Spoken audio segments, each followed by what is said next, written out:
Imagine que você é um professor de matemática e a escola em que você trabalha está prestes a entrar em recesso de final de ano letivo. Mas você precisa calcular a média das notas na disciplina para apresentar à secretaria da escola antes de dar o ano letivo por encerrado. Acontece que você dá aula para várias turmas e tem várias pastas cheias de prova para somar e calcular a média. É um trabalho repetitivo e entediante e sua ansiedade por sair logo de férias é grande. Você bem que gostaria de ter um robô agora para o qual pudesse delegar a tarefa.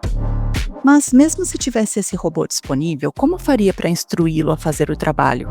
Muitas vezes na programação nos deparamos com situações semelhantes em que precisamos executar uma sequência de instruções repetidamente até obtermos o resultado que buscamos. Para evitar redundâncias no código, utilizamos recursos chamados de loops ou laços de repetição. Os loops são estruturas de controle fundamentais na programação. Eles permitem que blocos de código sejam executados repetidamente com base em uma condição específica. Bem, já falamos sobre condições nos vídeos anteriores, então vamos entender melhor o que são essas estruturas e como elas funcionam. No nosso caso, precisamos somar todas as notas de todas as provas de todas as turmas antes de calcular as médias. Imagine se nós tivéssemos 150 provas para calcular a média. Então, se eu tivesse que instruir o meu robô a somar cada uma delas, daria mais trabalho escrever todo o código do que fazer logo o trabalho de uma vez.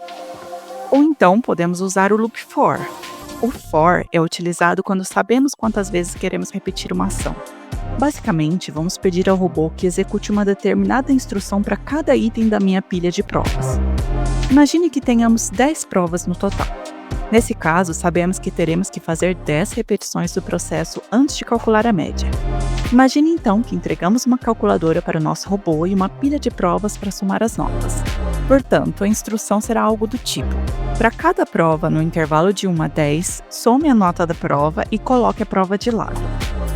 Ao executarmos o código, o robô entra no laço e começa a somar a partir da pilha de provas disponibilizadas.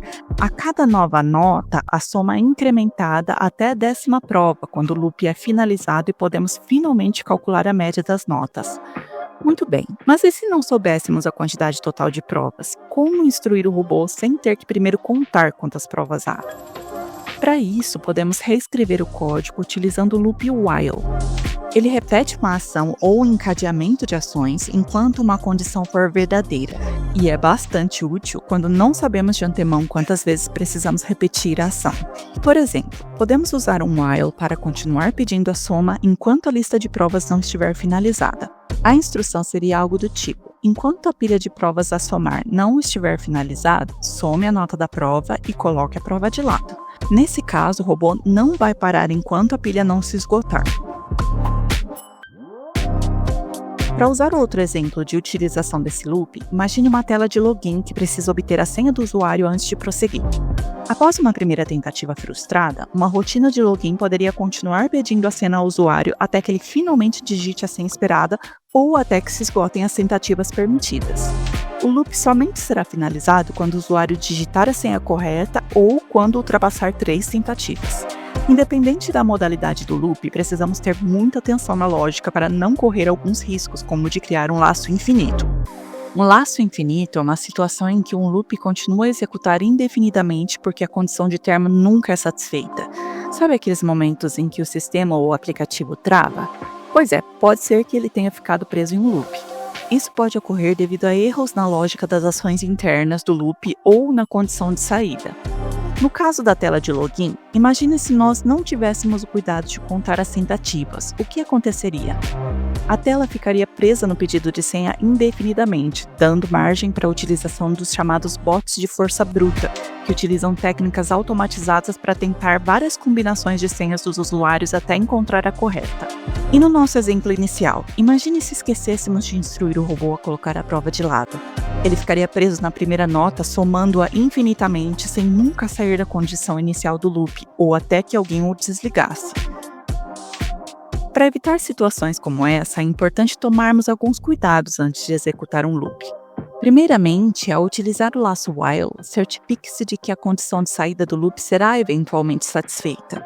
Use contadores em loops como for, que incrementam ou decrementam a cada execução das ações do laço, o que possibilita que eles atinjam o valor necessário para satisfazer a condição de término. Muita atenção ao rever as ações do seu loop, para não invalidar a lógica já programada para a saída do laço de repetição. Por fim, faça testes com diferentes tipos de situações, para garantir que ele se comporta conforme o esperado qualquer que seja a realidade encontrada. Enfim, os loops são recursos poderosos na programação, que permitem automatizar tarefas repetitivas e resolver uma variedade de problemas. Mas eles exigem uma estruturação lógica bastante concisa e muito cuidado na implementação. Então fique atento a todos os detalhes sempre que utilizá-lo. Espero que tenham gostado. No próximo vídeo dessa série, vamos falar sobre a aplicação da lógica no contexto da análise de dados. Aguardo vocês!